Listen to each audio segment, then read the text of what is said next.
Sold my PS5 overnight after my dad threatened to trash it for not gifting it to my stepbrothers for Christmas. My mom and dad met and briefly dated while they were both studying at uni. My mom gave birth to me after they had broken up and had to sue my dad for child support. I was raised by my mom and had virtually nothing to do with my dad throughout my childhood. My mom was an international student and her family cut ties with her due to the circumstances of my birth. Tragically, 2 years ago, I lost my mom to cancer and thus I was placed under the care of my dad. My dad has remarried and has 2 sons, 5 and 7, with his wife. It wasn't a bad arrangement at first, but we were all essentially strangers. I was given a bedroom to myself and we shared some meals but other than kept to myself. About 10 months ago, I was lucky enough to score a casual job at an aged care facility as IT support. It was stupid easy money as it involves installing and maintaining a dozen or so common PCs used by the residents plus running basic computing workshops. I ended up accruing a whole lot of disposable income in a short time. Stupidly, instead of just keeping quiet about it, I decked out my room with a new TV, headphone and a PS5. Obviously, this setup was of great interest to my 2 stepbrothers. Initially, my rule was that they could play the PS5 anytime I wasn't using it but I would get first dibs if I wanted to play or use my TV. I was also super accommodating by buying an extra controller, which I didn't need, and several kid-friendly games that they wanted to play. I eventually had to change the rule to only play when I was there because the 5-year-old destroyed one of my controllers through spilling juice on it. This is where the drama started. They whined to my parents who then ordered me to place the PS5 in the living room. I refused, stating that I had purchased it with my own money. This led to their argument that I have too much money and should contribute rent, utilities and food money. I called their bluff and said sure, draw up a contract and I'll get a lawyer to review it to ensure it complies with the Family Law Act. My dad then told the boys that he was going to buy a separate PS5 for the boys for Christmas but the dude is clueless about the global shortage. Finally last night, after realizing that he had zero change of buying one for close to RRP, my dad threatened me to either voluntarily gift my PS5 to the boys for Christmas or he would toss it in the bin while I was at school. I was so pissed that I went on Facebook Marketplace and sold the PS5. The boys found out today and were devastated. I feel really bad because they shouldn't be punished for this shit show. My parents are in their room talking about me and I'm sitting here in my room. Update 1. I'm at work now but my stepmom had a chat with me this morning and it was quite positive. She said she didn't know about my existence until right before I came to live with them and so it caused a huge rift between her and dad. She apologized for projecting that onto me and not being more welcoming. She also didn't know about my dad's threats and told me that it won't happen on her watch. My half-brothers also admitted to her about the juice incident. She said that she is going to get the boys a Switch for Christmas and she offered to pay me the difference between RRP and getting a new PS5. I probs won't take the money but at least it's a step forward. This was the longest conversation I have ever had with her 2 BTW. No comms from my dad yet, lol. To answer some common questions. 1. My bank account is entirely in my name only, Australia. No one else has ability to view or access the balance. I actually don't think my dad's demand for rent was about money, they both earn a good salary. He's just butthurt that I'm not reliant on his money. 2. Yes, I really am 15, lol. I typed out my post in Word and so that it could be spell and grammar checked, maybe that's what confused people? 3. I get 27 Australian dollars. 50 an hour on a casual contract, with additional loading for weekends/PHS. The operations manager at the aged care facility is super chill and allows me to schedule my hours around school. I just have a cap that I can't go over. She lets me do my homework on the clock and I get free meals from cafeteria. If I help the residents on non-facility devices they usually tip me, in cash or sometimes cookies, lol. I've got a fair bit saved up because I don't really have any expenses. 4. I've got a shoebox of documents from when my mom passed. I think my mom's assets is looked after by a trustee firm which will be turned over to me at 18. The law firm managing the will had previously explained this to me but I wasn't really paying attention at the time. I've got to still go through everything. 5. I sold PS5 for a tidy profit, even with the cost of the damaged controller. I'm not desperate for one ATM so I'll just sign up for a waiting list again so I won't need to take up my stepmom's offer. Update 2. So we've got a gathering with the extended family today. This is the first time I've met any of them due to COVID, and they've all been super lovely to me. My stepmom showed them my original post and they are all getting stuck into dad. My uncle, dad's younger brother, has set up a Reddit account for him and he's doubling down as he thinks Redditors will take his side when they read his account of it. I'm not going to link or read his post but people have been telling me it's quite a bloodbath. But wait, IT gets better. The father then did his own IDA post. A few days ago, my bio son Jonah, not real name, posted a biased and frankly defamatory post about an incident in my home regarding a PS5. My wife was kind enough to share the post and comments with our entire extended family at our Christmas gathering so apparently now I'm a huge asshole. My brother suggested that I post here to set records straight and give people both sides of the issue. So listen, how am I the asshole here? I've taken in this kid into my home, a kid who BTW will receive a sizable inheritance in a few years thanks to May's estate. I've given him a home, a family and fund his lifestyle, all at the cost of my own relationship. In return, I haven't asked for a cent, and he won't treat me with respect nor follow my rules, but somehow, I'm the giant asshole who's in the study typing this out instead of enjoying Christmas with my extended family. Instead of attacking me, I'm hoping people will now give their fair opinion of the situation based on seeing both sides of the story. The father gets as flamed as you imagine. There's a lot of emotions running through me right now, so I'm sorry for rambling a bit. Firstly, I'm immensely grateful to all the Redditors who reached out to me to voice your support or to make sure that I'm okay. I'm very touched. Secondly, I got to meet and spend time with my extended family today. There were over 40 of them here. They are a rowdy bunch, but they are amazing. They really made me feel welcome. Some of my cousins are gamers too, so there was an instant connection. In terms of family, it's been mostly mom and I for my whole life, so this is definitely new to me. But my new fam were 100% accommodating and were very interested in me. Thirdly, my stepmom turned out to be a champ. One of the first things she did was introduce me and show everyone my Reddit post. It turned into a massive debate where nearly the whole family laid into dad, including my grandparents. At one stage my uncle, another Redditor, pulled me aside and told me that don't worry mate, your dad has always been a bit of a stubborn C/T, he'll get over it. Another amazing thing was when my nan said she knew my mum quite well and we had a great chat about her.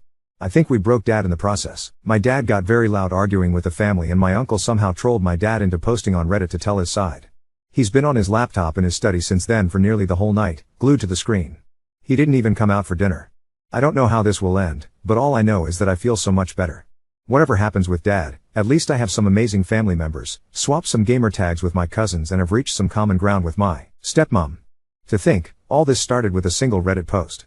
I lack the words to describe how grateful I am. Thank you for your generosity, thank you for your love. I hope everyone out there can be as lucky as me and spend the holidays with their loved ones. Sending you peace, love and good vibes, wherever you are. John Update 3. My eldest son is undergoing a hormonal-fueled rebellious phase. His behavior consists of things like rolling his eyes when I talk, back-chatting when I tell him to do something, overemphasizing putting on his headphones when I enter the room and a whole laundry list of other passive-aggressive behaviors. It was his birthday yesterday and he was going to go out with his friends this weekend to celebrate by paintballing.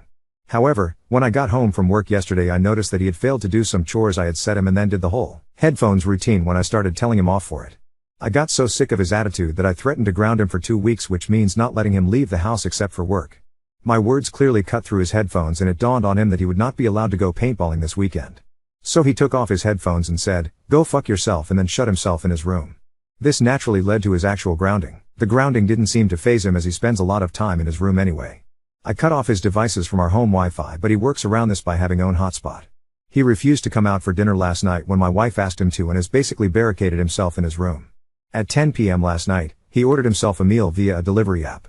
Again, he has clearly been passive-aggressive here, flaunting his independence as he has a perfected lovely meal in the fridge made by my wife. I was still up watching TV, so intercepted the delivery and ate the meal myself. At some point my son must have come out and seen me but retreated back to his room without saying anything. My wife thinks I am a major off for eating the meal, but I think it comes part and parcel with the grounding. My wife also thinks I'm too harsh with due to the grounding. I'll let him go to paintball if he apologizes. So am I the here Reddit? The son posted this comment in reply, "Hi everyone. Sorry for hijacking the top comment. This is my dad's post. Thanks for everyone's support.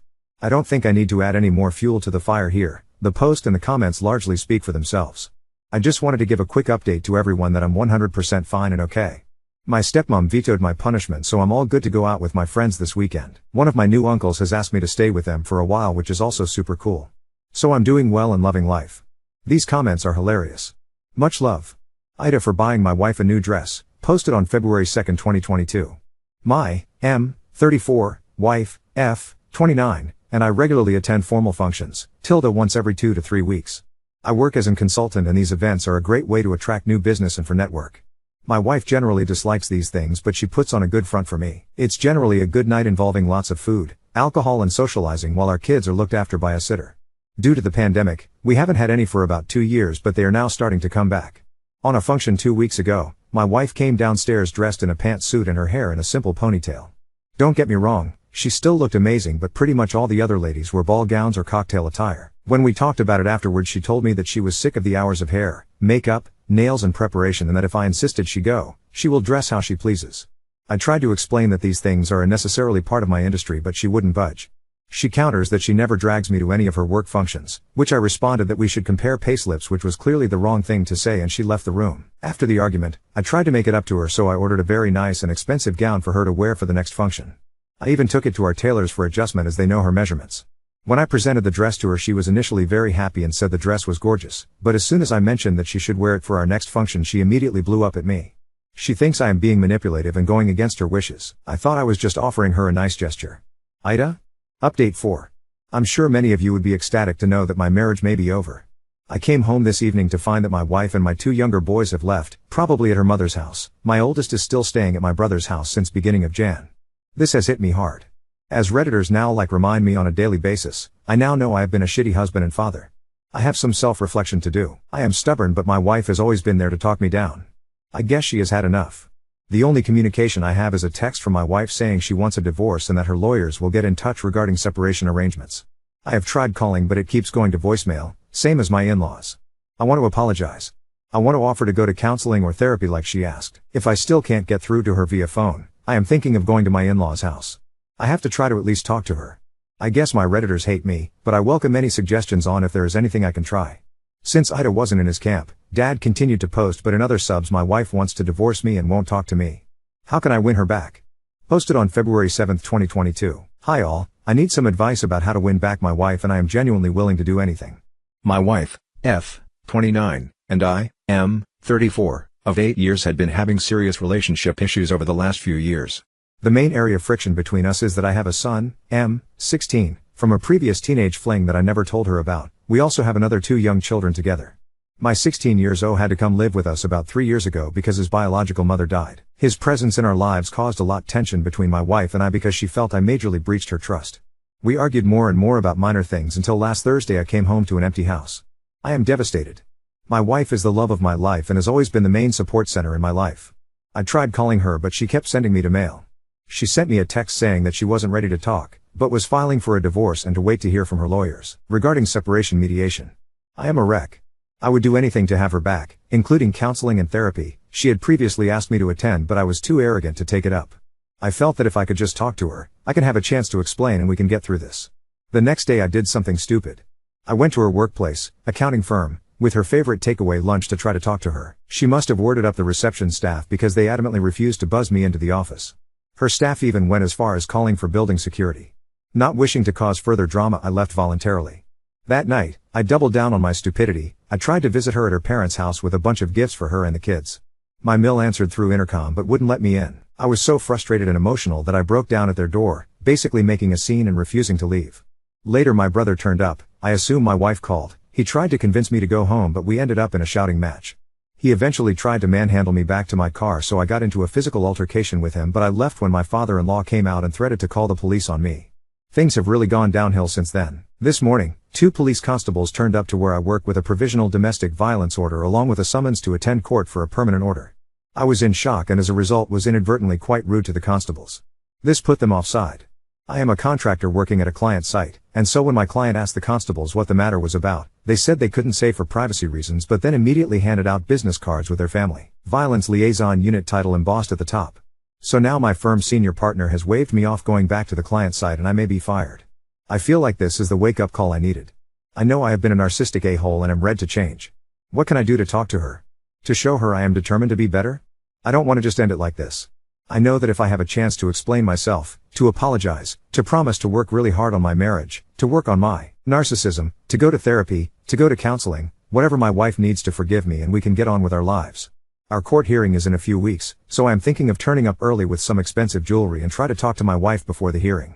My solicitor has told me this is a bad idea, but I feel like I need to do something. I don't want to negotiate with my wife across a courtroom. I just want to remind her how much I love her and how much she means to me. Update 5. I get it, it's over. You guys are right. I've fucked up. Irrevocably this time. I've lost my family and likely will lose my job. I've always tried to control everything in my life. It's worked for me in the past because my family is wealthy and they fixed things for me. But my wife and brother must have spoken to my parents because they said I can't use the law firm my family has on retainer for my DVO or upcoming separation proceedings anymore. I'll hire my own solicitor as soon as stuff starts opening. I'll seek mental help too. Most importantly, I'll leave my wife alone. Thanks for your comments and advice. The son then comes back with an update from his stepmom and a comment on his dad's last post. Hi everyone, a lot has happened over the last few months. My stepmom has been reading all of these posts and comments. She saw that he's now saying that he will change and hoping to gain some sympathy of it. She emailed me this today to pass on to people can decide if he deserves any. I haven't edited it anyway, just copy and pasted it. Hi everyone. I am not a Reddit user, but I have been following the messages that my stepson and my soon-to-be ex has written. I would also like to thank the hundreds of kind people who immediately saw through his bullshit and gave him some hard truths. I am also grateful of all the well-wishers to me, my sons and Jonah. Apart from the few incidents last week, which isn't the complete picture BTW, he has stopped trying to contact me directly. But I am hearing from mutual friends that he is on a mission to garner sympathy, trying lay blame for his life falling apart everywhere except for himself. I note that he is throwing a pity party for himself on Reddit too, hoping to get people to congratulate him on how much he has changed. Ha! I want to set the record that this man deserves no sympathy. I have been with him for 8 years. Yes, I realize that I am a naive idiot and I take my part of the blame for not only sticking around but for having 2, now 3, incredible, light of my life, adorable children with this man. I will lay out the autopsy of my marriage and let people judge for themselves. I met him when I was 21, a broke uni student trying to make it on my own. I met him while working at my part-time job. I was taken in by his looks, his wealth and his confidence. We got married within 3 months. I was stupid and vain, tricking myself into thinking he was the prince to whisk me off to a better life. After our wedding, the manipulation started. He wanted to convince me not to continue my studies. You don't need to, babe. I'll look after you. You just look pretty and look after my house. After the birth of our first child, I took 12 weeks off for maternity leave. I was pretty established in my job then. He again tried to convince me to be a stay-at-home mom. He tried to gaslight me, saying that it's not fair on your son, and that his fondest memories as a child was with his mom at home. Throughout the marriage he would constantly use his wealth as leverage. My dad, bless him, is a good tradie but terrible businessman. Early on my ex arranged a loan through his family trust to rescue my dad's business. My ex would then gently remind me of that fact every time we disagreed about something. He would constantly monitor my credit card usage. He would question me on certain transactions that weren't to his liking. Egg. Fashion, gym, hair, Botox, makeup equals completely fine. But a latte and a muffin? Who the hell did you have a coffee with? He would constantly provide input on my appearance. As an example, he would show me pictures of celebrities and tell me that it would be nice if I dressed and did my makeup more like that celebrity. He would also make offhand comments about what I ate. Are you sure you want to order that in a main size? Didn't you have a sugary drink already at lunch? Or my personal pet hate, I think my wife will have the salad tonight. At the industry awards or charity things we went to, he would tell me who I should talk to. I can't tell you how many inane, vapid conversations I've had with other spouses about the latest bags or some other bullshit winter collection. I once made a joke about him in front of some of his colleagues and he scolded me like a child on the car ride home. You all know about him hiding Jonah's existence from me. What you may not know is that he lied about Jonah's mom and made her out to a gold digger who tricked him into having a kid. This is why my initial reception of Jonah was definitely not warm and I am ashamed for it. He's a really decent and sweet boy and is so kind and patient with my 2 boys. He deserves better than his dad. I can go on for pages and pages. This list doesn't even begin to describe the level of narcissism, manipulation and control he had over me for the last 8 years. I know I am equally to blame for this, but I'm done with it now. I wasn't strong enough. I wasn't confident enough. I didn't want to say no to a man who gave me everything.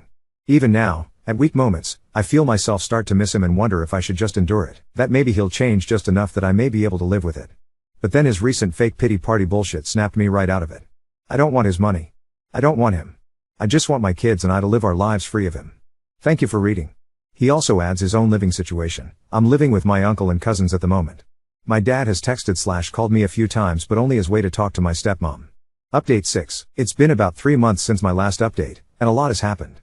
I've settled into life with my uncle and cousins, and it feels more like home than I ever experienced with my dad.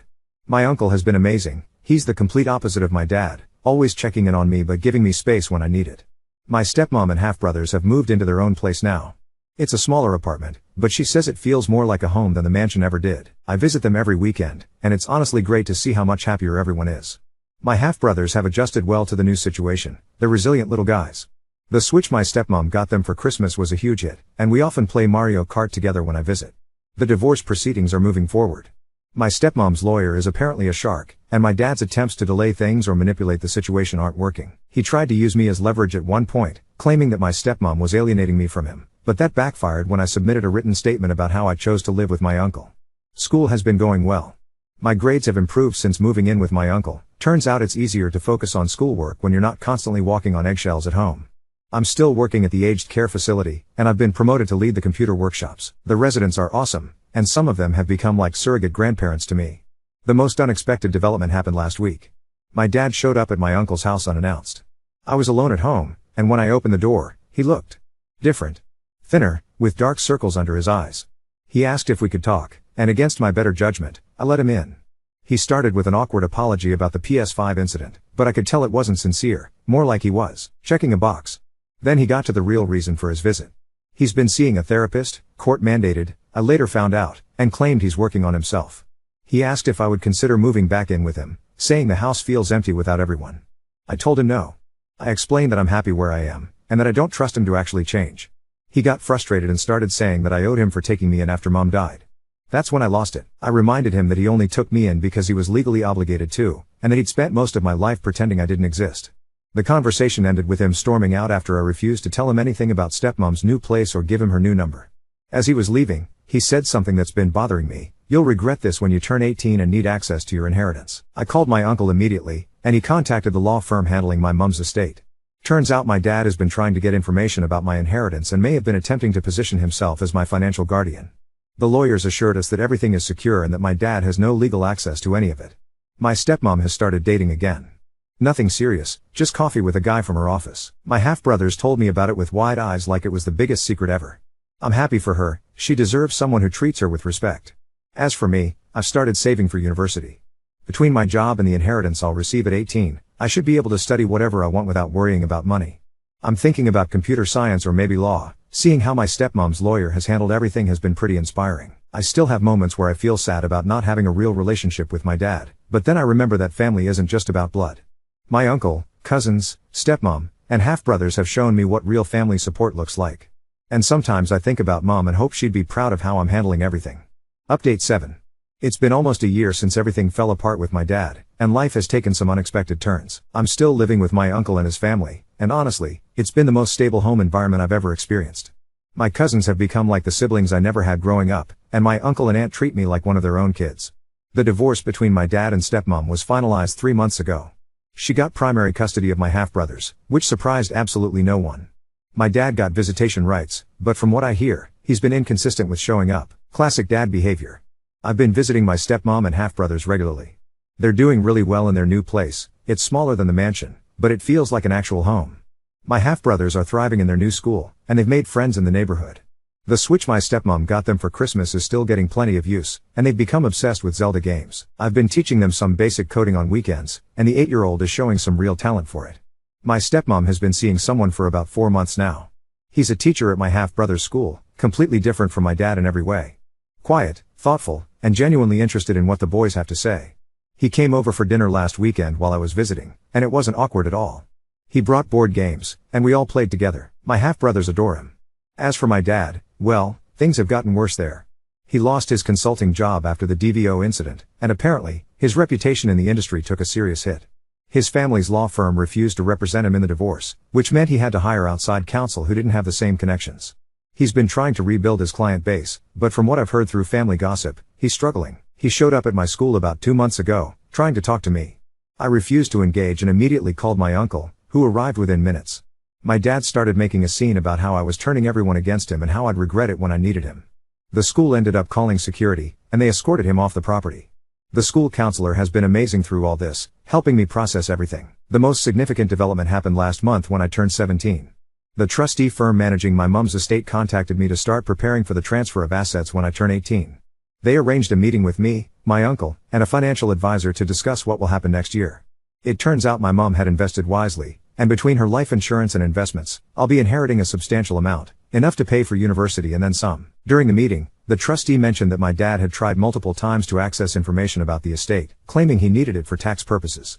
Thankfully, the firm had strict instructions from my mom's will that he was to have zero access to any information. The trustee also revealed that my mom had left a letter for me to read when I turn 18.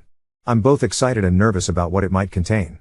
I'm still working at the aged care facility, and I've been promoted again. I'm now responsible for upgrading their entire computer system and training the staff on the new software. The residents continue to be amazing. Mrs. Abernathy, who's 92, just learned how to video chat with her great-grandchildren in Canada and cried happy tears when she saw them for the first time in years. School is going well too. I'm in my final year now, and I've been accepted into a computer science program at university with a partial scholarship. Between that and my inheritance, I won't have to worry about student loans. My extended family has been incredibly supportive. Last month, they organized a surprise early birthday party for me, the first real birthday celebration I've had since my mom died. My cousins, uncle, aunt, stepmom, half-brothers, and even my grandparents were there. It felt like I finally had a real family again. There are still hard days, of course. I miss my mom terribly, especially as I approach adulthood without her guidance. Sometimes I catch myself wondering what life would have been like if my dad had been different, if he'd actually wanted to be a father to me from the beginning. But then I look at the family I've found, the one that chose me, and I realize I'm exactly where I'm supposed to be. My uncle told me something profound the other day. He said, family isn't about who shares your DNA, it's about who shows up when you need them. Looking back at everything that's happened since that first Reddit post about the Ps5, I couldn't agree more.